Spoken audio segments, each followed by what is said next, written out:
பிரதான செய்திகளுடன் இணைந்திருக்கின்றோம். சமூக வலைதளங்களில் பரவும் மஹிந்தவின் புதிய பதிவு. கச்சத்தீவு குறித்த ஸ்டாலினின் அறிவிப்பு. இலங்கை அரசு பதிலடி. மஹிந்த வீட்டின் செல்லப்பிள்ளைக்கு மனம்பேரியுடன் தொடர்பு. இலங்கையில் சொந்த வீடுகளை எதிர்பார்ப்போருக்கு மகிழ்ச்சியான செய்தி. அரசாங்கத்திற்கு எதிராக சர்ச்சையை கிளப்பிய விமல் தொடரும் அழுத்தம். சம்பத் மனம்பேரி தொடர்பில் அவசர சந்திப்பில் முக்கிய அரசியல்வாதி. யாழ சரணாலயத்தில் STF விசேட சோதனை. உடைக்க மேற்கொள்ளும் முயற்சிகளால் பிணைப்புகள் மேலும் வலுவடையும் என முன்னாள் ஜனாதிபதி மஹிந்த ராஜபக்ச தனது உத்தியோகபூர்வ முகநூல் பக்கத்தில் பதிவொன்றை இட்டு தெரிவித்துள்ளார். மக்களுடனான தனது உறவை உடைப்பது மிகவும் கடினம் என்பதை அவர் குறித்த பதிவின் மூலம் சுட்டிக்காட்டியுள்ளார்.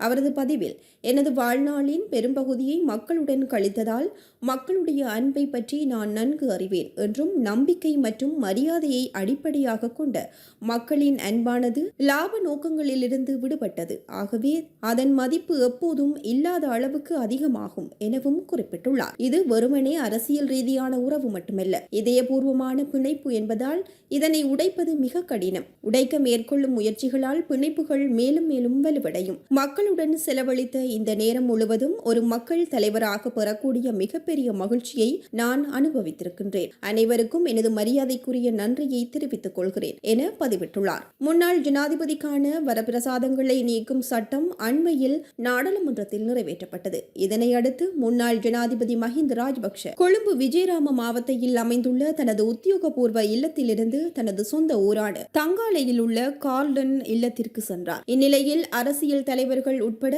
அதிகளவான மக்கள் மஹிந்த ராஜபக்சவை காண அவருடைய கார்டன் இல்லத்திற்கு சென்று வருகின்றனர். இந்த நிலையில் இவருக்கு பாதுகாப்பற்ற நிலை இப்போது இருப்பது அவரை அச்சத்தில் ஆழ்த்தியுள்ளது. இருப்பினும் தன்னை காண வரும் மக்களுடன் எடுத்துக்கொண்ட புகைப்படத்தை தனது உத்தியோகபூர்வ முகநூல் பக்கத்தில் பகிர்ந்து கொண்டு அவர் குறித்த பதிவை இட்டுள்ளார். இதேவேளை அண்மையில் முன்னாள் ஜனாதிபதி ரணில் விக்ரமசிங்கவும் மஹிந்த ராஜபக்சவை காண சென்றிருந்தமை குறிப்பிடத்தக்கது. கச்சத்தீவு என்பது இலங்கையில் வாழும் மக்களுக்கு சொந்தமானது எனவும் இந்திய தமிழ்நாட்டுக்கு சொந்தமானது அல்ல எனவும் கடற்தொழில் அமைச்சர் ராமலிங்கம் சந்திரசேகர் எச்சரிக்கை விடுத்துள்ளார். நேற்று ஊடகங்களுக்கு தெரிவிக்கும் போதே அவர் இதனை தெரிவித்துள்ளார். கச்சத்தீவை பாதுகாப்பதற்கு இயன்ற அனைத்து செயற்பாடுகளையும் முன்னெடுக்க அரசாங்கம் தயாராக இருப்பதாகவும் அவர் சுட்டிக்காட்டியுள்ளார். விடயம் தொடர்பில் மேலும் தெரிவித்த அவர், கச்சத்தீவு தொடர்பாக தமிழ்நாட்டு செய்திகள் பல்வேறு வதந்திகளை பரப்பி வருகின்றன. தமிழ்நாட்டு அரசியல்வாதிகளுக்கு தேவை இருக்குமாக இருந்தால் நீங்கள் தேர்தலுக்காக எங்களுடைய பெயரை பயன்படுத்திக் கொள்ளுங்கள். மீண்டும் மீண்டும் தமிழ்நாட்டு மக்களை ஏமாற்றுவதற்காக கச்சத்தீவை மீட்கின்றோம், கச்சத்தீவு எங்களுக்கு சொந்தமானது, கச்சத்தீவை மீட்பதுதான் ஒரே வழி என்று கூறுவதை நிறுத்துங்கள். தமிழ்நாட்டு முதலமைச்சர் ஸ்டாலினும் இவ்விடயத்தை கூறியிருந்தார். கச்சத்தீவை பெற்றுக்கொள்ள வேண்டுமென்றால் அதற்கான ராஜதந்திர ரீதியான நடவடிக்கைகளை மேற்கொள்ளுங்கள் என நான் அவரிடம் கூற விரும்புகிறேன். சர்வதேச ரீதியிலான சட்டங்களை திரும்பி பாருங்கள். மத்திய அரசாங்கமே இதில் கைச்சாத்திட்டது. கச்சத்தீவை வைத்து பிழைப்பு நடத்துபவர்களாக தமிழ்நாட்டு அரசியல்வாதிகள் மாறிவிட்டனர். ஆகவே நாங்கள் அவர்களுக்கு இறுதியாக ஒன்றை மட்டும் கூற விரும்புகின்றேன். கச்சத்தீவு என்பது இலங்கையில் உள்ள 2,20,00,000 மக்களுக்கு சொந்தமானது, இந்திய தமிழ்நாட்டுக்கு சொந்தமானது அல்ல என தெரிவித்துள்ளார். இதேவேளை நேற்று முன்தினம் தமிழ்நாடு ராமநாதபுரத்தில் நிகழ்வொன்றில் கலந்து கொண்டு உரையாற்றிய தமிழக முதல்வர் மு.க. ஸ்டாலின் இலங்கையிடமிருந்து கச்சத்தீவை மீட்பதுதான் இந்திய கடற்தொழிலாளர்களின் பிரச்சினைகளுக்கு ஒரே வழி என வலியுறுத்தியிருந்தார். இந்நிலையில் தமிழக முதலமைச்சர் ஸ்டாலின் மற்றும் தமிழக வெற்றிக் கழக தலைவர் விஜய் ஆகியோர் கச்சத்தீவை அரசியலுக்காக பயன்படுத்தினால் இருவருக்கும் எதிராக கடற்தொழில் சமூகம் ஒரு பாரிய போராட்டத்தை முன்னெடுக்கும் என வடக்கு மாகாண கடற்தொழிலாளர் இணையத்தின் ஊடாக பேச்சாளர் அன்னலிங்கம் அன்னராசா நேற்று எச்சரிக்கை விடுத்திருந்தமை குறிப்பிடத்தக்கது. முன்னாள் ஜனாதிபதி மஹிந்த ராஜபக்சவின் சிரேஷ்ட பாதுகாப்பு அதிகாரி நெவில் வன்னியாராச்சிக்கும் சம்பத் மனம்பேரிக்கும் தொடர்பிருப்பதாக தகவல் வெளியாகியுள்ளதாக கூறப்படுகின்றது. இலங்கை போலீஸ் துறையை அரசியலிலிருந்து விடுவிக்கும் சர்வதேச அமைப்பின் தலைவர் அஜித் தர்மபால இதனை தெரிவித்துள்ளார். நெவில் வன்னியாராச்சி தற்போது லஞ்ச ஊழல் ஆணைக்குழுவால் கைது செய்யப்பட்டு சிறையில் அடைக்கப்பட்டுள்ள நிலையில் இக்கைது தொடர்பில் விளக்கமளித்த அஜித் தர்மபால, போதைப்பொருள் தடுப்பு பிரிவின் ஆணையாளரான ஏமால் பிரசாந்த் நெவில் வன்னியாராச்சியின் ஒன்றுவிட்ட சகோதரன் வீரகெட்டியவை சேர்ந்தவராவார். இப்போது வசிப்பது காலியிலாகும். இவர்கள் அனைவரும் ஒரே குடும்பத்தினராவார். மேலும் வீரகெட்டிய போலீஸ் நிலையத்தின் பொறுப்பதிகாரியும் பிரசாந்தவின் ஒன்றுவிட்ட சகோதரர் அவர் விளக்கமறியலில் கைதியை தாக்கிய குற்றச்சாட்டில் சிறை தண்டனை அனுபவித்து பிணையில் செல்ல அனுமதிக்கப்பட்டார். இவை அனைத்தும் ஒன்றுடன் ஒன்று பின்னி பிணைந்துள்ளது. சம்பத் மனம்பேரி கல்குகையில் ஒளிந்திருந்து நீதிமன்றத்தில் முன்னிலையான பின்னர் போதைப்பொருள் தடுப்பு பிரிவில் பாரப்படுத்தப்பட்டார். ஆனால் மனம்பேரியிடம் எவ்வித போதைப்பொருளோ ஆயுதங்களோ கைப்பற்றப்படவில்லை. அதன் பின்னணி இப்போது ஏனென்று தெரிய வருகின்றதல்லவா? பின்னர் 3 பக்க அறிக்கை ஒன்றை தயாரித்து ஏமால் பிரிசாந்த பலஸ்முல்ல நீதிமன்றத்தில் மனம்பேரியை முன்னிலை செய்யப்பட்ட பின்னர் சிரேஷ்ட போலீஸ் பொறுப்பதிகாரி ஓலுகலவிடம் ஒப்படைக்கப்பட்டார். அதன் பின் கைப்பற்றப்பட்ட ஆயுதங்கள் தொடர்பில் நாடே அறியும். இச்சந்தர்ப்பத்தில் கைத்தொலைபேசி பாவிக்கவில்லை என்றார். அது அப்பட்டமான பொய்யாகும். போதைப்பொருள் தடுப்பு பிரிவில் இருக்கும்போது மனம்பேரியின் தொலைபேசி செயலிழக்கம் செய்யப்பட்டுள்ளது. அதில் அரசியல்வாதிகளிடம் மனம்பேரி பேசியது அனைத்தும் இருந்துள்ளது. ஆனால் அவற்றை குறித்த தொலைபேசி நிறுவனத்திடம் முறையாடி பெற்றுக் கொள்ளலாம்.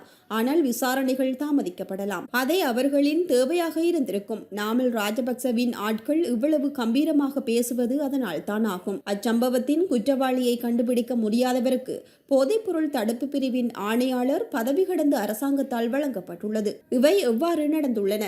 நெவில் வன்னியாராய்ச்சி அழுத்தம் போலீசில் அதிகமாக இருந்துள்ளது. மஹிந்தவுக்கு எந்த தொலைபேசி வந்தாலும் அவரே பதிலளிப்பது வழமையாம். மஹிந்த வீட்டின் செல்லப்பிள்ளையாக இருந்தவர்தான் நெவில். இவற்றின் இணைப்புதான் பல சம்பவங்களுக்கு காரணமாகும் என குறிப்பிட்டுள்ளார்.